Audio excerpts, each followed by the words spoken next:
और अब देखिए, लोकसभा की कार्यवाही का तीसरा दिन है आज। लोकसभा स्पीकर के लिए आज होगा मतदान। एनडीए की तरफ से ओम बिरला स्पीकर के उम्मीदवार, विपक्ष की तरफ से के सुरेश को उम्मीदवार बनाया गया है। विपक्ष की तरफ से के सुरेश को उम्मीदवार बनाया गया। लोकसभा की कार्यवाही का आज तीसरा दिन। लोकसभा स्पीकर के लिए आज मतदान होगा। एनडीए की तरफ से ओम बिरला स्पीकर के उम्मीदवार, विपक्ष की तरफ से के सुरेश को उम्मीदवार बनाया गया है। लोकसभा की कार्यवाही का तीसरा दिन है आज। लोकसभा स्पीकर के लिए आज होगा मतदान। एनडीए की तरफ से ओम बिरला स्पीकर के उम्मीदवार, विपक्ष की तरफ से के सुरेश को उम्मीदवार बनाया गया है। लोकसभा की कार्यवाही का तीसरा दिन है आज। तो लोकसभा स्पीकर के लिए आज मतदान होगा। एनडीए की तरफ से अगर हम बात करें तो ओम बिरला स्पीकर के उम्मीदवार हैं और विपक्ष की तरफ से अगर बात कर ली जाए तो के सुरेश को उम्मीदवार बनाया गया है। लोकसभा की कार्यवाही का तीसरा दिन है आज।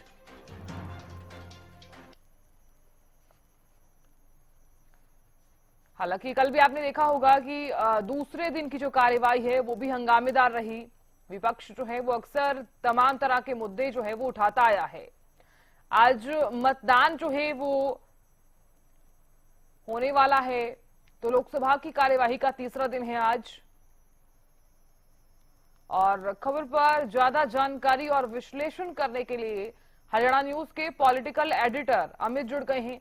अमित, किस तरह से आप देख रहे हैं? लोकसभा की कार्यवाही का तीसरा दिन है आज और आज लोकसभा स्पीकर के लिए मतदान होगा। पहली बार है जब स्पीकर के लिए मतदान होना है। अमित, बिल्कुल साधना, देखिए आज देश की राजनीति के लिहाज से, देश की संसदीय परंपरा के लिहाज से आज का दिन खासा महत्वपूर्ण है, क्योंकि देखिए लोकसभा का स्पीकर अहम पद होता है और उसके लिए पहली बार जो है वो चुनाव प्रक्रिया का सामना करना उसको पड़ रहा है। 1952 के बाद से, 1952 में चुनाव हुआ था, उसके बाद से अब चुनाव हो रहा है। तो ऐसे में कई बातें सामने आ सकती है। एक तो जो अन्य जो लोग हैं, यानी कि जो संसद, जो लोकसभा में जो 17 अन्य पार्टियों के सांसद, चाहे बीजेडी की बात करें या वाईएसआरसीपी की बात करें, जगन मोहन रेड्डी की पार्टी है आंध्र प्रदेश की, उनकी बात करें, उनके भी 4 सांसद है। इसके अलावा और भी कई सांसद हैं।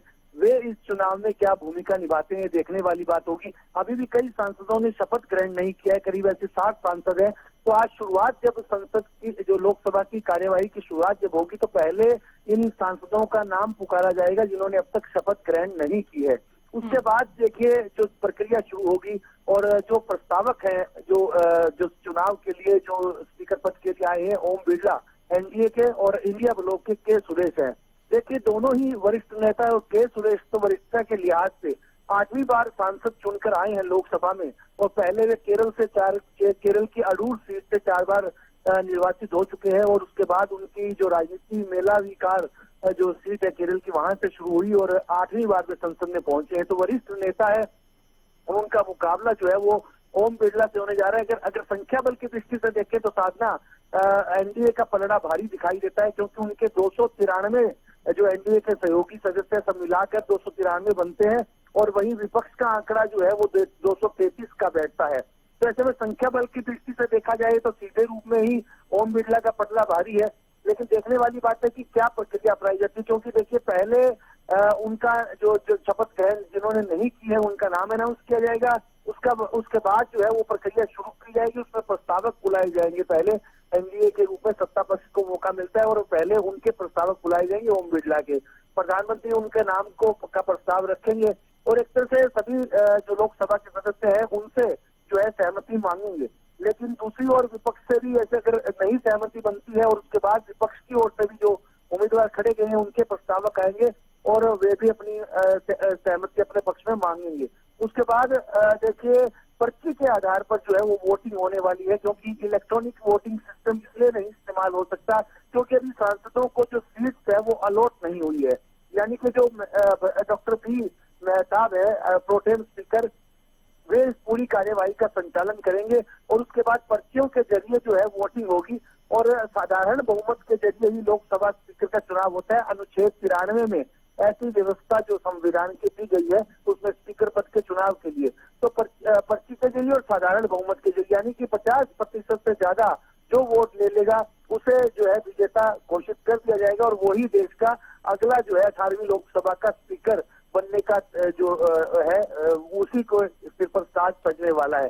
देखने वाली बात है कि क्या कुछ स्थिति रहती है और सबसे अहम बात जो मैंने पहले कही है कि 293 की सदस्यता सीटें एनडीए की है और 233 सीटें जो है वो इंडिया ब्लॉक के पास है और 17 जो है वो तटस्थ लोग हैं।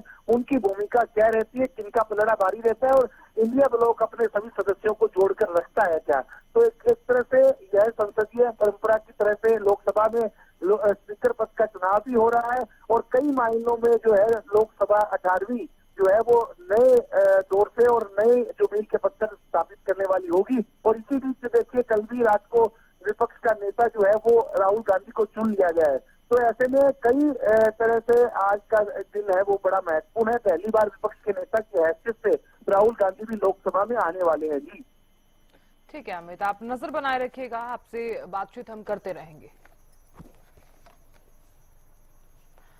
तो देखिए स्पीकर का पद अहम क्यों है इसकी भी हम जानकारी दे देते हैं। संविधान के आर्टिकल 93 के तहत ये चुनाव सांसद चुनते हैं स्पीकर और डेप्यूटी स्पीकर।